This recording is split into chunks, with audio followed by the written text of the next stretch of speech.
What's up, pew? This is Who That Edition, with your favorite host, Trill Quack. And we had a great week of the most anticipated college football week, man. A lot to get into. Do I owe Oregon an apology? Is my Buffaloes for real? Bama looks. Texas looks. Let's get into it. First, we got the most anticipated game of the year so far. It looks like game of the year. Oregon versus Ohio State. Oregon pulls it out in the nail biter 32-31. Great game. Both teams, both offenses showed up. Both defenses showed they can be beat by certain ways. Um, Ohio State was 4 for 12 on third down. That was terrible. But they threw the ball for 326 yards and ran for 141 yards. While Oregon was 6 for 14 on third down, which was okay. That will beat a lot of good teams, maybe not the great teams. Passed for 341 yards and rushed for 155 yards. I was surprised on how Oregon was able to stop the run for majority of the game. Ohio State had a big run that, of course, boosted up their running yards, and they had a few big runs, right? They didn't run down their throat like I thought they would, because you look at the Boise State game, how Genty, although he's like the best back in the country, it still comes from the O-line, right? Creating holes for the running back. And I thought Ohio State was going to be able to do that the entire game, was going to be able to, kind of manhandle Oregon's D-line and create open holes for Trayon Henderson and Quinshawn Junkins. And that wasn't the case. Oregon D-line showed up. They was able to get a few tackles for losses and manage the run game, right? I think the pass game really beat them with 326 yards. I would live with that, right? As an Oregon fan, as an Oregon coach, I would live with Will Howard, throwing the ball for 326 yards and them winning, rather than them just, running the ball down our throat. But Ohio State defense, I think got exposed, right? Their philosophy and theory is run man coverage, sit too high safety, and be able to stop the run with their D line and linebackers, and they wasn't, able to do that. The man coverage got beat deep a lot by Ted Johnson and Evan Stewart. They beat them deep a lot. Both corners. Burt got beat twice. He was kind of getting targeted with the deep shots. And they couldn't really stop the run. The Junkins. I'm not Junkins. Alabama. I'm sorry. Oregon was able to run for 155 yards, and it seems like each run was, very key, and each run was 7 yards, 8 yards, just like this. So the average 5 yards a carry. Averaging 5 yards a carry is going to get the job done each and every week against any opponent. That sets you up to second and short, which, offensive coordinators love that. Second and short, you can, take your shot now, or you can do your trick play, right? Because then you have third down to get, the short yardage. So that was the key for Oregon's offense. But Ohio State made some mistakes, right? I think Ohio State has room to improve. They was terrible on third down. Like I said, 4 for 12 is not going to get the job done. They had 70 yards and penalties. I think a good amount of those came in false starts because Oregon was home, and Oregon home field advantage is real. Their crowd is loud, and the way that stadium is just built, it's like it just gets so loud, and it comes like from the ground up, and the way that stadium is built. And they lost a turnover battle. You cannot lose a turnover battle against a great team. They had one turnover, but I'm counting the onside kick as a turnover because that's, they stole the possession. Basically, what a turnover is stealing the possession. So they lost a turnover battle, and that's something you cannot do in, a close game or against a great team in Oregon. But Oregon proved me wrong. They shut me up. They haven't played this way the entire year. Their offense was electrifying. They was finally showing their speed, and Dylan Gabriel showed he's a Heisman candidate. They didn't do too many trick plays like they usually do. They just, ran regular concept, fly routes, post routes to their star receivers, Evan Stewart and Tess Johnson, and them two really just got the job done. Dylan Gabriel protected the ball. He didn't have any red zone turnovers. I think they do have to get better in the red zone. I think it was like 4 for 7 in the red zone, I believe. But some of that wasn't fully on them. But ultimately, they got the job done. But I think Oregon should have their heads up high, and I think this Oregon team can win a national championship because they just beat Ohio State while still they left 7 points on the board, right? Um, they missed two field goals. They missed a field goal. That's 3 points, and they missed two extra points. That's 7 points, right? They was put in a position to kick one field goal because Treshawn Holden, their receiver, spit on the player, which was a 15-yard penalty. So that backed them up from the red zone, and that could have been ultimately a touchdown.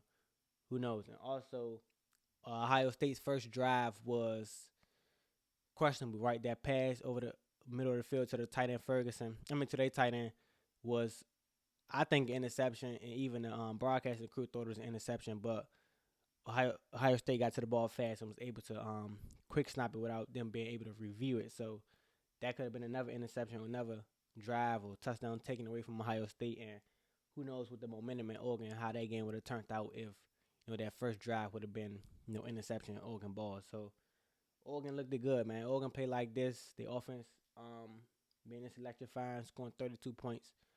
I think can win a lot of games. Their defense, I think, can get key stops. That's what it's about, getting key stops. And at the end of the game, Ohio State had a chance to win. It was a questionable offensive pass interference call on Jeremiah Smith. Kind of did push, but I don't know if you call it, but the ref called it.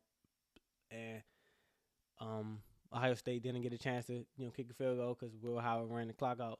We'll get to him a little later. And Oregon pulls the W out in a close nail biter.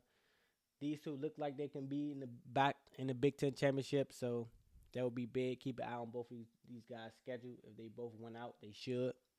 And they'll be back in the Big Ten championship game.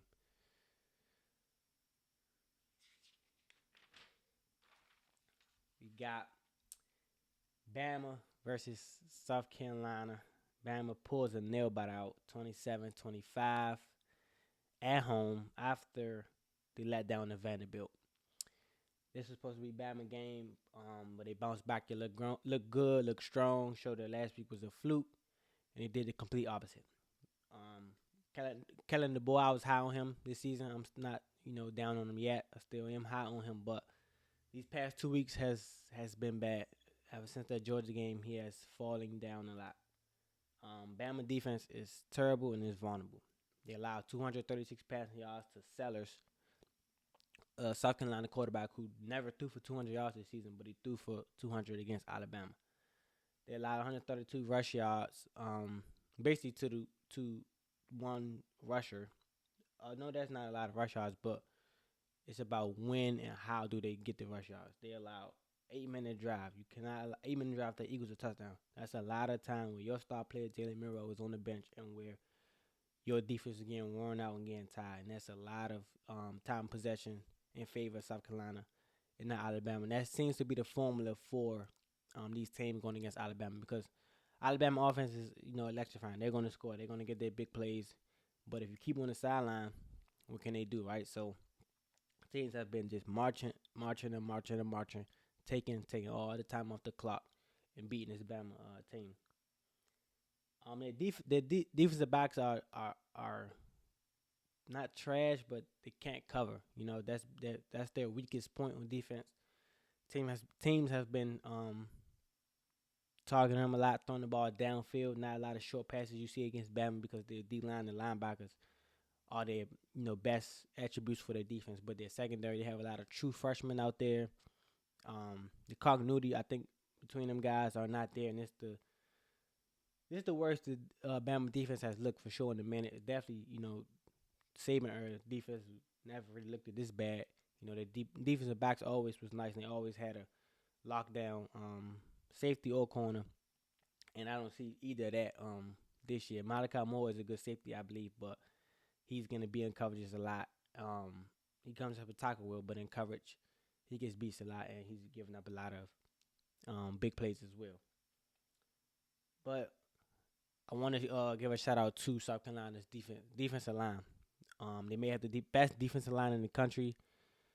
The two ends, Dylan Stewart and 5, I cannot think of his name. 5 is a beast also. He had a few sacks this game and kind of really wrecked this game by himself. they shifted the protection towards Dylan Stewart a lot, but that opened up the door for Kyle Kennard, number 5. Yep, he had 2 sacks and 3 tackles for losses by himself. Um, and that D line just been terrorizing and winning games by themselves. So I think if those two can come back next year and they can get some offense, this South Carolina team could be well, right? They lost 27-25 to Bama. They lost in a close game to LSU. So those two top teams in the SEC. So this South Carolina defense is that's legit. They can beat up on a lot of bad O lines, or not even bad O lines, good O lines. They can beat up on them and cause havoc for offenses. So I think if they can bring those guys back, I think Kyle Kennard may go into the draft next season. And will Dylan Stewart come back? With the NIL now, somebody's going to toss him a lot of money. Oh yeah, Kyle Kennard's a senior, so he won't be back next year. So it'd be a lot on Dylan Stewart if he comes back to South Carolina. But this defense is legit. They're 3-3. I think their season of or chances of getting to the college football playoffs are over, but they can win some more games, I believe. Then Jalen Milroe, he cannot keep throwing these interceptions. He cannot keep turning the ball over. He had 2 interceptions, 2 bad interceptions, and he was Alabama's leading rusher. That's not a recipe for success, right? Your quarterback being your leading rusher is not a recipe for success. He had 12 carries. That's not a lot, but your running back only had 14. So got to find a way to get the run game started without your quarterback. Because if Milroe takes a wrong hit, he lands on the shoulder wrong or anything like that, then what? Right, so you don't want him as your leading rusher. Or 12 carries, I think, is the maximum. You shouldn't have no more than 12 carries a game. And then they don't target Ryan Williams enough. He had 4 catches for 32 yards, and I think on like 5 targets. He needs more targets. He's the best, offensive weapon outside of Milroe on the team. He's shown he can go over the middle, catch the ball, take a hit, go deep, make a miraculous catch, score touch. Like, he should get lots of targets. He should be the focal point of the passing game, but he's not for a lot of these games. He gets the ball late, which, is good because then he wins the game for them. Look at the Georgia game. He won that game. The Vanderbilt game, he kept them in the game. And in this game, he kept a key drive going for them on a critical 3rd down catch. So when he does get the ball, he shows up, but he has to, I think, be a focal point in the offense, right? And then you have Bama. This defense has been looking bad these last 3 games. They just been looking terrible, right? So South Carolina had 3 fumbles in this game, and Bama was still only able to win by 2 points. It was a 2-point conversion away from being in overtime, right? Sellis missed a wide open throw on that 2-point conversion. He hit that. We go into overtime, and who knows what then. Give up the deep pass. South Carolina needs to score. They have to throw the ball. You still let a 1-on-1 matchup be, drawn up in favor of South Carolina. 6'7" receiver versus a 5'11" corner. It's always going to go towards the 6'7" receiver. So you let that happen. In the last 3 games, Bama defense has allowed 33 points per game, 437 yards, and 20 plus plays. They have allowed 16 of them. So it's like they're just exposed. The defense are vulnerable. The DBs are vulnerable. Teams know that. They target them to get the ball downfield. It's either a catch most of the time or it's a pass interference most of the time. Bama just have to show up, man. They have not been looking good since that Georgia game. They were so high up and so pumped up for that Georgia game. They looked great that first half, and they pulled it out in the end with the interception. But since really that second half of the Georgia game, the Bama defense has looked bad. So I'm not sure how. I think Bama should win out. I think they have Tennessee this week, so that should be tough. But we're going to see Bama.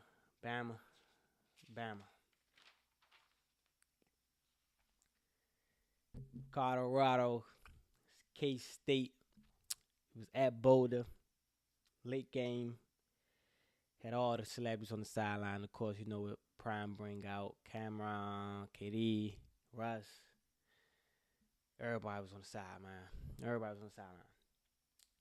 But watching this game, you can tell Coach Prime has got this team a lot better. Last year, this team in this type of game, they got blown out, and it wouldn't have been close, right? Colorado loses 28-31 in a close game, right? First half, Kent State was able to run the ball down their throat. They allowed 126 rush yards and only 56 pass yards, but the run game was clearly the focal point for Kansas State, and they ran it, entirely down their throat. They couldn't get anything. They couldn't get off the field. Colorado could not stop the run at all. In the first half, all I kept tweeting was, "Here we go again. This looks like the last year Colorado team." I thought they improved their rush defense, but K State looked like K State showed right that Colorado still has some things to grow in the run game. They still have to get better in the run game. But DJ Giddens, shout out to him. He had 25 carries, 182 yards, and he showed up. He showed he's a true back. Had a friend of mine was saying he didn't know about DJ Giddens. I'm like, nah, he runs that ball, and he's hard to bring down. He's 240 pounds, and he still has that wiggle. And you seen that with the juke he did on Shiloh Sanders, but he's a true back, right? He has a great vision, he has the wiggle, and he has the speed, and he has the power. That's exactly what you want your running back to be, and that's what DJ Giddens is. But the big thing in this game, most people would say big reason some would say Colorado lost is injuries, right? Lose your star player, Travis Hunter, that's tough. Your best corner and your best receiver. Jimmy Horn, your second best receiver. And then you lose a big time replacement on Amarion Miller. Um, it was a good game, but I think the injuries did play a big factor on the defensive side. I think Travis on the defense was missed a lot. You think about that last touchdown, that's usually the side Travis is on, and that's a deep shot. Who knows? Travis makes that play. Colorado wins. But I think Shador Sanders showed, and the offense showed, that they don't really need Travis on the offensive side, right? Shador had 388 yards, 3 touchdowns, 1 interception. He had 236 yards without Travis Hunter. They scored 21 points without Travis Hunter, and they had a last-minute drive to win the game without Travis Hunter. So their ability to score and move the ball without Travis was there, but the defense showed that they missed Travis a lot. So I think bringing him back, you keep him on defense 100% all the snaps, but then on offense, you manage your snaps, right? This is second year in a row he got hurt on offense, right? So I think on offensive snaps should be managed, and he should not play all of the snaps on offense. He don't need to be in all of the packages, all of the snaps. Him out there is enough deployed for the defense to worry about, and then you can get your other guys the ball. This receiver core is deep, and this week just showed that against a great opponent, right? So it wasn't against a trash opponent. It was against a great opponent in K-State, and Shador showed that he can get the ball out to other guys. And shout out to LaJohntay Wester. He had a big game. He had 2 touchdowns and was a big focal point in this game.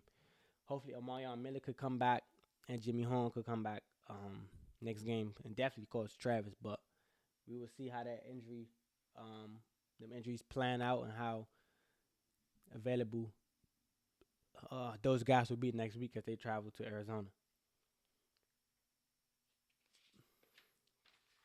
We had the Red River rivalry. I told y'all it was going to be a lot of orange shootout, in which it was. Texas beats up on Oklahoma 34-3. This Texas defense is so stingy. They don't allow nothing. They get after the ball. They tackle well. They cover. Texas looks like the best team in the country, as they should. The competition hasn't been that good. They have not played, the best of the best yet, but you got to play your schedule, and they have looked the best. The defense was allowed 4 for 15 on third down. They only allowed 237 yards. They allowed only 3 points. They had 5 sacks and 11 tackles for losses and 2 turnovers. That is just stingy, great defensive ball. I think their defense are the best in the country right now. And the offense is complementary, right? So you want complementary football. Your defense gets stops, and your offense score. Quinn Ewers, I think, can be their downfall, right? The first few drives, it's like, oh my God, Quinn Ewers. He has a few overthrown passes that resulted in interceptions, which resulted to Oklahoma only 3 points. I think a better offense may capitalize on that and score 7, right? So Quinn Ewers, at first he was looking shaky, right? But I think it was rust. He missed 3 games, and I think the continuity wasn't there back with his receivers. I feel bad for the receivers a little bit. They played with Quinn Ewers for the first 2 games, and then Archie Manning come in, and then Quinn Ewers come back. So I think if Quinn Ewers get hurt again, I think he's done. I think Kevin, Texas head coach, keeps Arch, right? Because at the end of the day, wide receiver and quarterback connection is from chemistry, right? It's from reps. You can't keep switching out the quarterbacks. So that's going to cause problems in chemistry. Arch may throw a fly ball like this, but Quinn Ewers may throw an in route like that, right? So you can't keep switching your quarterbacks this late in the season, right? Also, it's time to win games and it's time to secure your spot in the SEC and hopefully host a playoff game. So Quinn Ewers got one more. I think his shortest lease. He gets one more injury and thing like that. I think he's done. There's no reason because Arch was playing good. It's not like Arch was playing bad. So Arch playing good and Quinn Ewers get hurt again. I think you're done, right? But Texas run game was big, 177 yards. Then they got the 2 backs. This week it was Weiser. He had, I think, 130 yards. And Blue only had 30 yards, but he's fresh. He's really their running back 1. And I think in the big games, he will be the feature back. He's coming off injury, so you want to keep him fresh, right? So Weiser has been carrying a lot of the load these past few weeks. But this Texas team looks like the best team in the country. Oklahoma has a lot of questions at the quarterback spot. Malik, the freshman, he was seeing ghosts out there. He wouldn't let the ball go. All he did was run for his life the entire game. But Jackson Arnold, turns the ball over a lot. You can't win the game with a lot of turnovers. So they have a lot of questions there. But also they was missing 5 of their starting wide receivers. That's very, very big. So injuries are a big thing in Oklahoma right now. But I think the quarterback situation are bigger, right? Injuries, part of the game, next man up, or they be back sooner or later. While your quarterbacks, they're not injured or anything like that, you got to play who's on your roster. The guy who you thought was the one, Jackson Arnold, who you said he's the one, and you push Dylan Gabriel out. Look at the difference. See Dylan Gabriel going crazy, Heisman candidate. While who you thought was going to be the one, Jackson Arnold, is benched for a true freshman. So bad situation for Oklahoma in that situation. Oregon and Dylan Gabriel definitely won that situation. Hopefully, the freshman for Oklahoma can bounce back and be something. It was tough, to evaluate him in judgment against Texas team missing his 5-star wide receivers. So Texas took advantage of that and blew him out. You got to play your schedule and play who's out there. Now to the last 2 most favorites segments, the Monday episodes. Who that of the week goes to Penn State tight end, center, wide receiver, everything. Tyler Warren, 17 catches, 224 yards, and 1 touchdown. He was their entire offense. Drew Allen only had 391 yards himself, and Warren had 224 yards by himself. He hiked the ball, ran for a route, and caught a touchdown. 17 catches, that's a lot of catches in one game. That's a lot. So, definitely shout out to him. Tyler Warren, big game. Penn State pulled that big win out, 6-0. They beat SC 33-30. But shout out to Tyler Warren. Garbage time of the week. Will Howard, Ohio State's quarterback. You pulled a Dak Prescott. And those my NFL fans, you seen what Dak did yesterday. He didn't go out there and throw all them interceptions and play bad like Dak. He pulled the Dak in the playoffs a couple years ago when Dak ran all the ball and ran the clock out. He sat there, tried to run up, get a few yards, slide and kick a field goal. But ultimately, he ran the clock out and didn't give his team a chance to kick a field goal and win the game. So you get garbage time of the week this week, Will Howard. You need to be better. But y'all know what it is. We watch games, not box scores. I'm true. I keep it 2 things. True, real, peace.